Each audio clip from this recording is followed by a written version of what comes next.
Vous aimez mieux les disques ou la radio? Mais c'est du podcast, du podcast. Oui, très bien, je vois très bien. Tous les invités ont répondu présent. C'est la bonté même, la générosité. Nous sommes arrivés à un carrefour historique. Nous sommes en veine de générosité tous les deux. Qu'est-ce que cela signifie ? Le Podcaston, c'est le premier rassemblement caritatif des podcasts francophones propulsé par Altrui. Nous vous remercions de soutenir les associations qui seront mises en avant pendant cet événement. Entrez dans l'univers de Prévention Internet. Le podcast conçu pour éclairer votre chemin dans le dédale de la cybersécurité. Alan Kinnick, expert en cybersécurité, décrypte pour vous les complexités du monde numérique. Bonjour et bienvenue dans un nouvel épisode de Prévention Internet. Je suis Alan Kinnick, votre guide dans ce monde fascinant et complexe de la cybersécurité.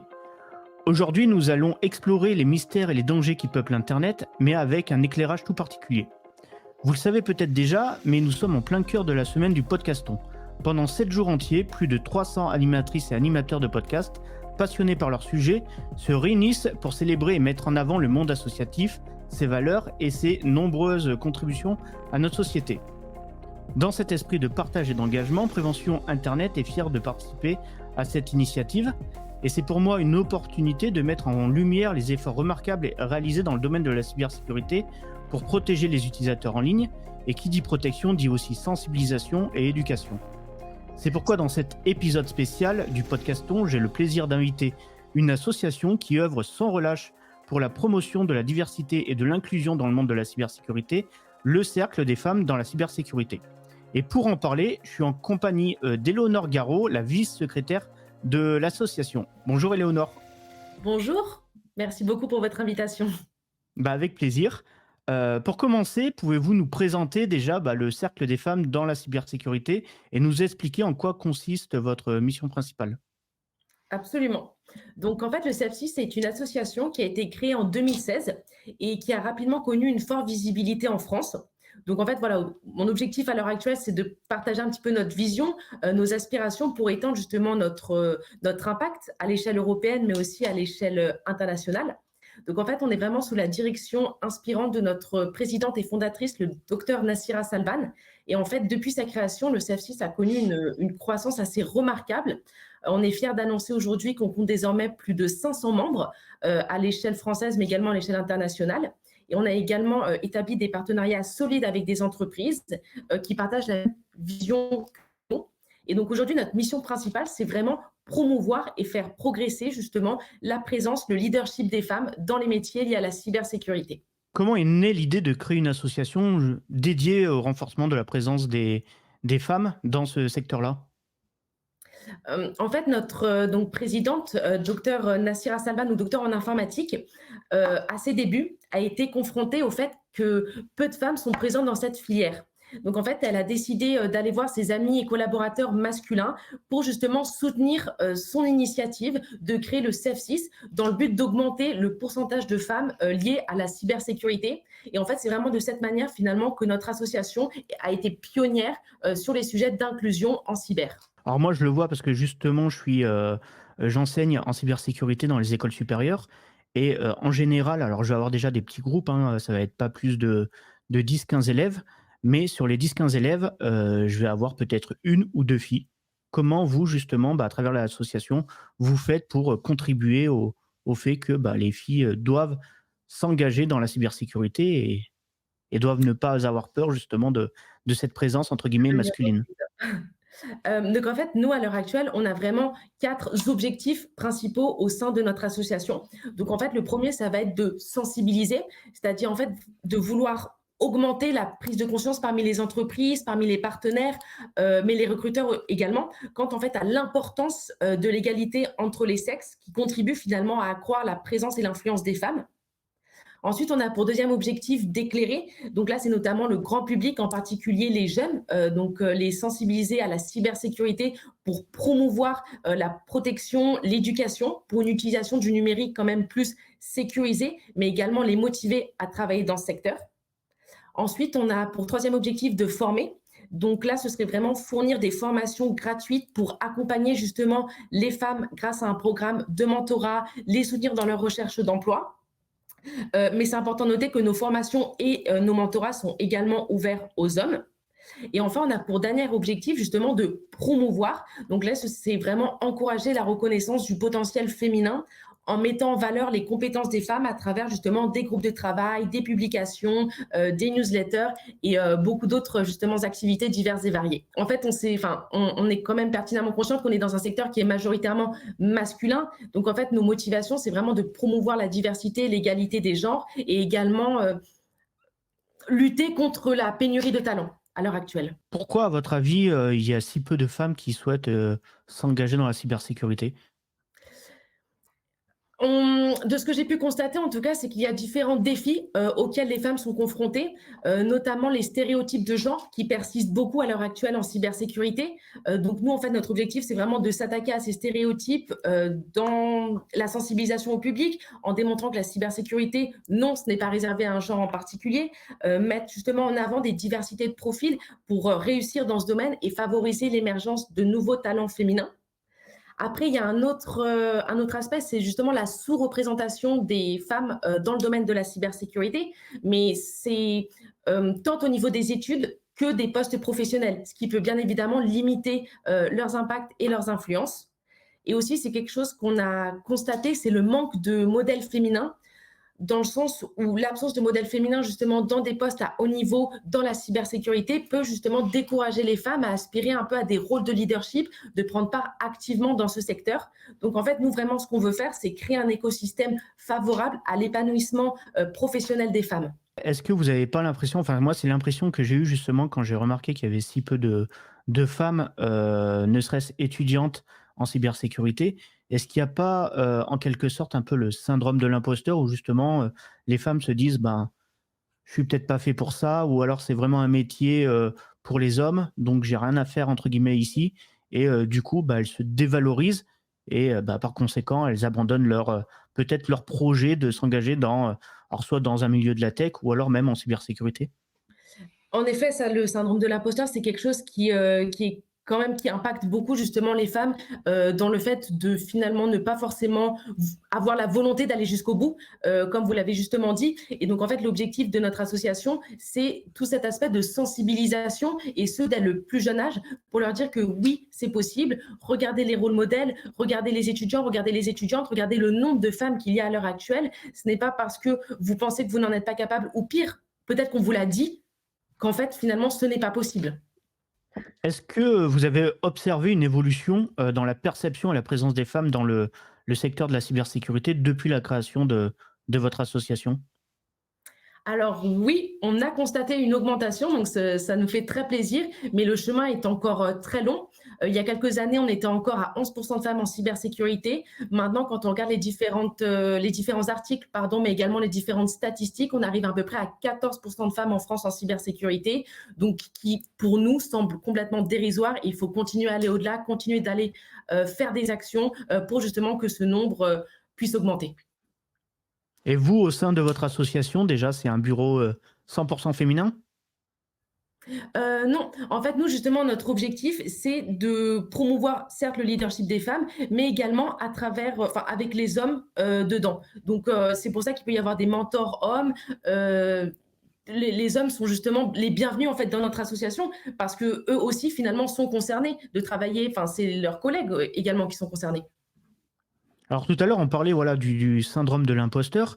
Est-ce que bah, justement, vous en êtes aperçu que bah, le fait de travailler avec des hommes, que ce soit au sein de l'association ou même en dehors, bah, au final, que les femmes sont très bien intégrées dans ce milieu-là, ou alors tout au contraire, en quelque sorte, voilà, c'est un milieu qui reste très masculin et donc du coup, les femmes ont du mal à s'intégrer en cybersécurité? Je dirais qu'en fait, ça dépend un petit peu dans le sens où, certes, les femmes peuvent toujours ressentir ce syndrome de l'imposteur, mais je pense que c'est important aussi justement que les hommes puissent se rendre compte et fassent attention aussi de leur côté à ne pas faire ressentir cela aux femmes. Après, de ce qu'on a pu voir, en tout cas, à travers justement les différentes personnes qu'on a pu rencontrer, les différents témoignages qu'on a entendus, les différents livres, articles qui sont sortis, c'est que oui, il y a des femmes qui réussissent et qui, à l'heure actuelle, n'ont absolument pas le syndrome de l'imposteur et même sont fières de ce qu'elles font. Après, c'est aussi peut-être, je pense, sur le côté culture. quand on pense à un hacker, par exemple, que ce soit dans les films, les séries, etc., tout de suite, on a la vision d'un homme avec la capuche, le sweat à capuche, etc. On n'a pas la vision. Alors, si, il y a parfois dans certains films ou même séries, on va avoir une femme qui va être dans cet esprit-là, mais c'est assez rare. Est-ce que justement, le fait aussi d'essayer d'intégrer les femmes à travers le côté culturel, hein, c'est-à-dire dans les séries, les films, ça peut aussi encourager des jeunes filles à aller sur cette voie-là? En effet, là-dessus, je suis complètement alignée, dans le sens où si on est tout le temps confronté à l'image de voilà, je vais regarder une série, peu importe que ce soit sur Netflix ou sur un canal français, forcément, quand on voit des pentesters, généralement, comme ça a été dit, ce sont des hommes à capuche. Donc nous, automatiquement, en fait, on va associer ça aux pentesters directement, alors que non, pas forcément. Il y a des pentesteuses, du coup, et qui sont très performantes dans le domaine et qui sont passionnées. Mais forcément, ça peut un petit peu freiner cette barrière, en fait, automatiquement, que finalement, nous consommons. Alors, comment justement vous faites pour encourager les jeunes femmes, c'est-à-dire les étudiantes, d'essayer de faire des études en cybersécurité et après, plus tard, encourager celles qui sont déjà sur le marché de l'emploi, d'aller un peu plus en profondeur et de s'aventurer vraiment dans le monde de la cybersécurité? Donc en fait, par rapport au soutien aux ressources que nous, on essaye de mettre en place, donc le CEF6 déjà a différents groupes de travail. Donc par exemple, le premier, ça va être le groupe de travail sensibilisation. Donc ça, ce sera plus pour les enfants. L'objectif, c'est vraiment d'expliquer les métiers aux collégiens. Donc en fait, nous faisons des ateliers dédiés aux enfants de 5 à 15 ans à peu près, où on intervient justement dans des collèges et dans des lycées.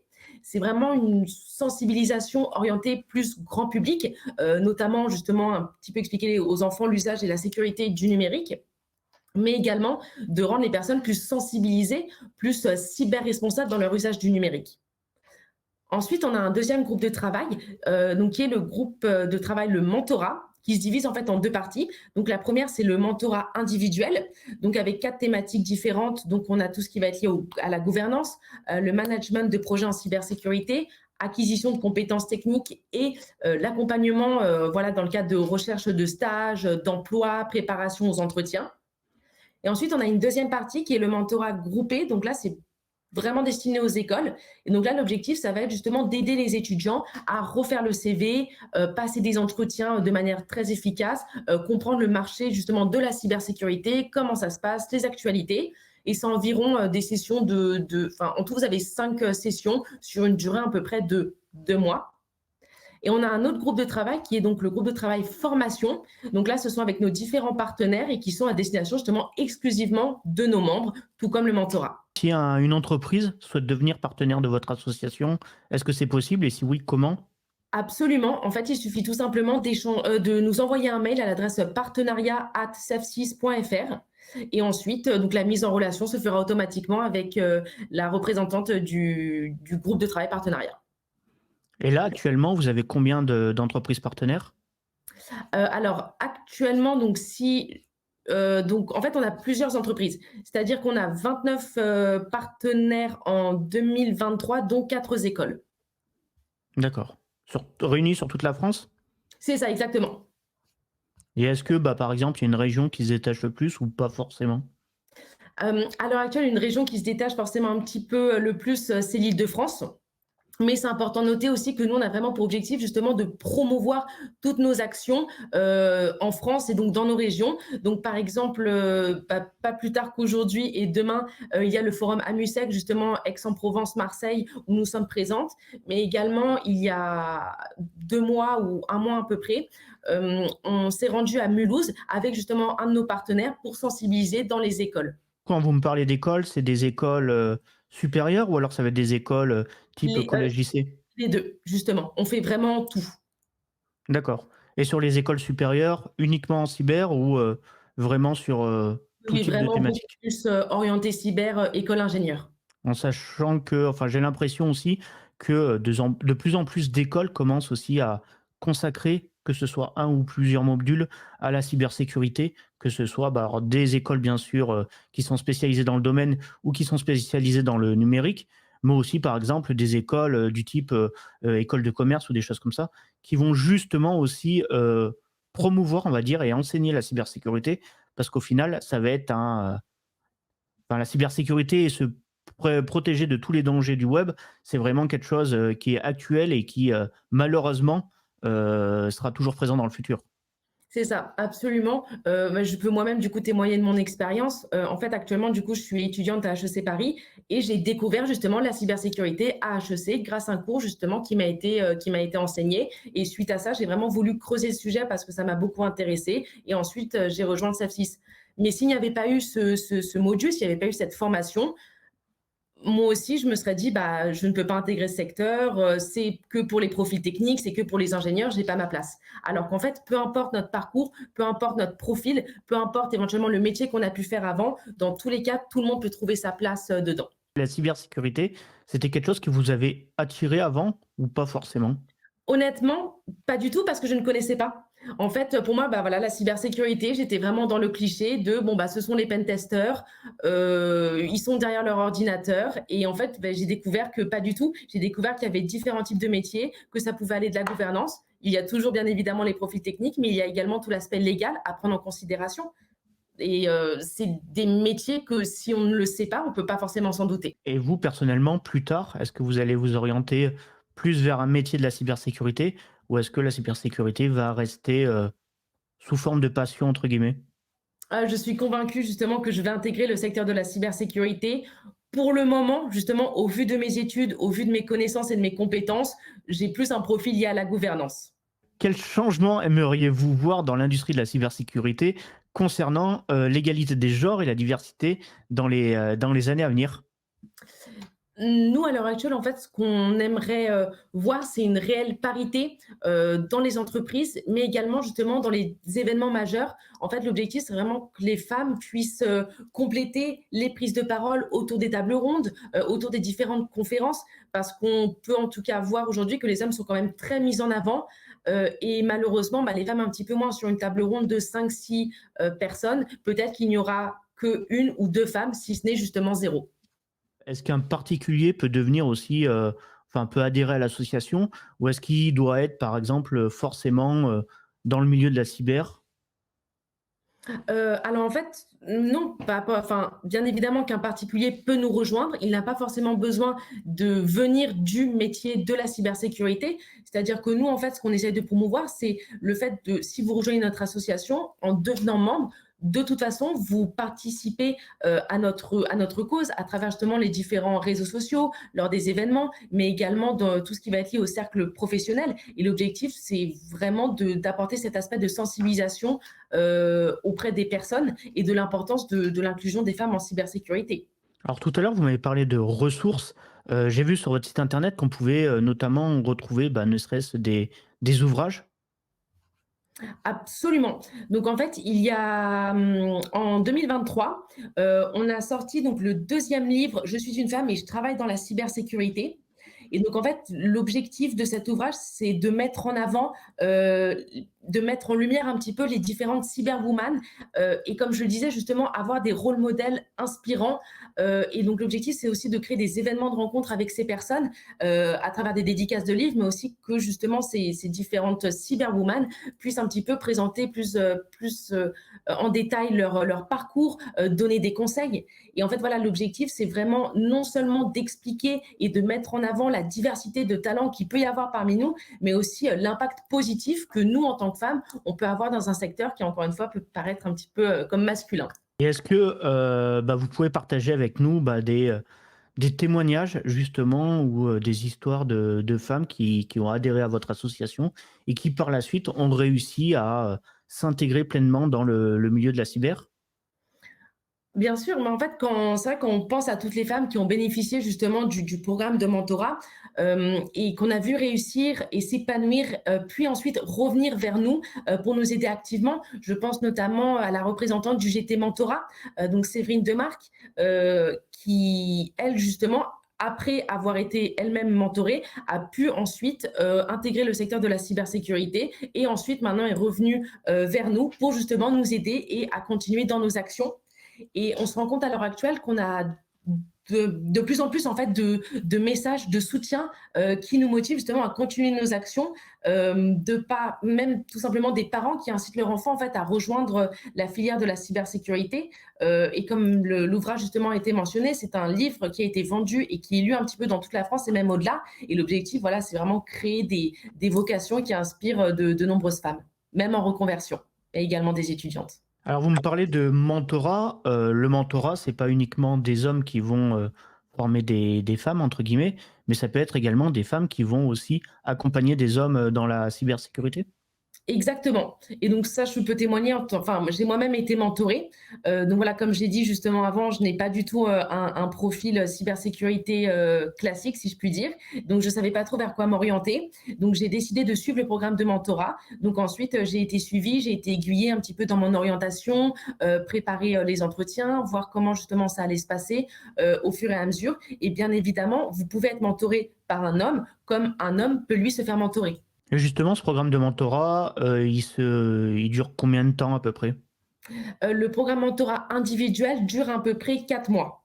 Et donc, en fait, l'objectif, c'est de, premièrement, comprendre, vous, quel est votre besoin à l'heure actuelle. Donc, si par exemple, vous cherchez tout simplement, vous êtes un petit peu perdu, vous ne savez pas exactement ce que vous voulez faire, vous ne savez pas vers trop quoi vous diriger, quelle formation vous pouvez potentiellement suivre en fonction du métier potentiellement que vous pouvez faire, mais si vous ne savez pas, en fait, on va, dans ce cas-là, vous trouver un mentor qui va être en adéquation avec votre profil, qui va être en adéquation avec votre demande pour que vous puissiez justement être suivi dans les meilleures conditions. Une femme écoute le podcast et a envie justement d'en savoir plus sur votre association. Donc, il y a le site internet, bien sûr, mais elle souhaite surtout rejoindre ce programme de mentorat. Est-ce que c'est possible? Ou est-ce qu'il faut déjà adhérer à l'association? Comment ça se passe? Alors, c'est ça. En fait, c'est possible de se faire mentorer, mais c'est important de noter que c'est réservé exclusivement à nos membres. Et quels conseils pourriez-vous donner justement aux jeunes femmes ou aux étudiantes même qui envisagent de poursuivre ou de débuter une carrière en cybersécurité? Bon, objectivement, il y a plein de conseils à donner, mais si je dois, par exemple, m'en focaliser sur les 3 principaux, je dirais le premier, ça va être justement d'acquérir un petit peu des compétences de base solide en informatique, parce que ça semble quand même essentiel de comprendre un petit peu les fondements techniques et les principes de la cybersécurité. Et en fait, ça va vraiment vous permettre d'aborder les défis de manière beaucoup plus efficace et de développer des solutions adaptées à votre client. Également, ça c'est très important dès le début de s'impliquer dans la communauté de la cybersécurité et trouver des mentors, c'est-à-dire en fait voir quelles sont les opportunités d'apprentissage en continu, quel type de réseautage professionnel vous pouvez rejoindre, voir comment est-ce que vous pouvez être soutenu en fait dans votre parcours professionnel, parce que l'objectif ça va vraiment être de vous aider à progresser et de réussir dans votre carrière.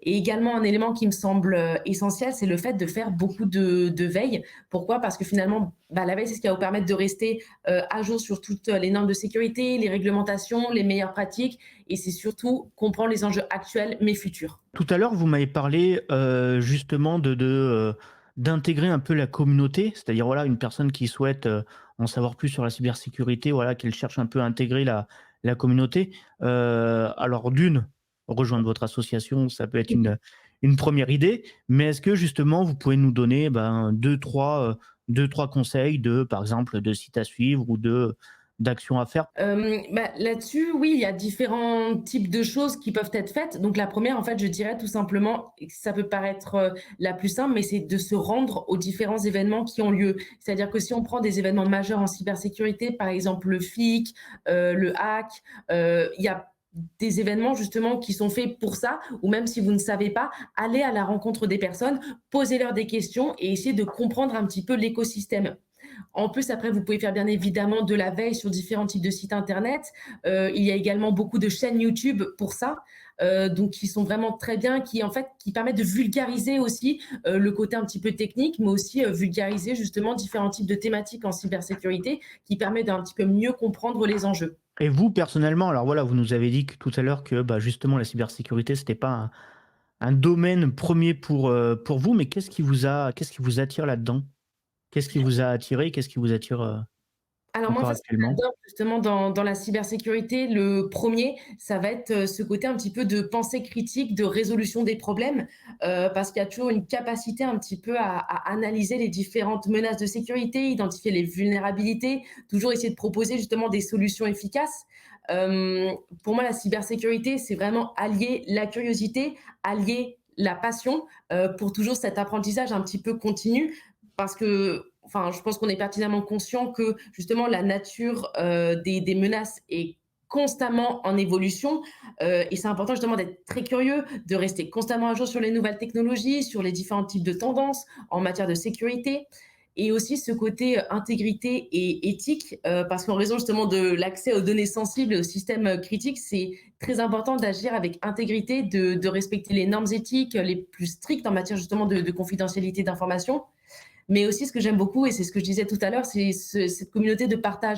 C'est-à-dire que peu importe ce que vous faites, enfin, si vous avez des questions, les personnes sont tellement passionnées qu'elles vous répondront, en fait, quoi qu'il advienne. Sans vous juger, vous avez une question un petit peu technique en disant, bon, ben voilà, je ne sais pas trop faire un test d'intrusion, comment ça se passe. Et ben, si vous trouvez un pentester qui est passionné, ben, il vous expliquera dans les moindres détails. Et pour conclure, quel est le message que vous souhaitez partager avec nous concernant l'importance du rôle des femmes dans la cyber? À l'heure actuelle, en fait, je dirais que notre message clé, c'est vraiment le développement du leadership des femmes, justement, dans le domaine de la cybersécurité, qui pour nous est plus que crucial, au-delà justement de la diversité, de l'égalité des genres, mais c'est aussi pour renforcer justement la sécurité du numérique à l'échelle mondiale. Parce qu'à l'heure actuelle, notre mission, en tout cas, est claire, c'est qu'on travaille vraiment activement pour briser les barrières et promouvoir justement les opportunités des femmes dans ce secteur. Et nous, ce qu'on veut, c'est vraiment montrer au monde entier que les femmes peuvent non seulement exceller, mais aussi jouer justement un rôle essentiel dans la protection de nos systèmes d'information. Et on a pu voir, en tout cas, depuis nos débuts en 2016, qu'on a beaucoup progressé, mais le chemin reste quand même très très long et donc nous on s'engage justement à intensifier nos actions en France, dans les régions et en Europe.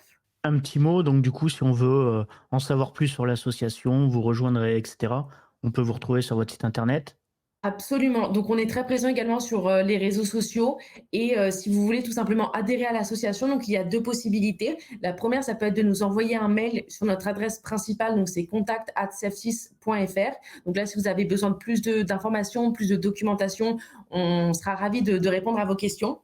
Ou alors, tout simplement, vous avez le lien de Hello Asso sur notre site internet. À noter que c'est 50 € pour une adhésion normale et on a un tarif préférentiel justement pour les étudiants à 25 €. D'accord. Et en tant qu'adhérent, à quoi on peut bénéficier? Alors, vous accédez justement à toute la communauté du CEF6. Ensuite, vous allez rejoindre donc notre canal d'échange Slack.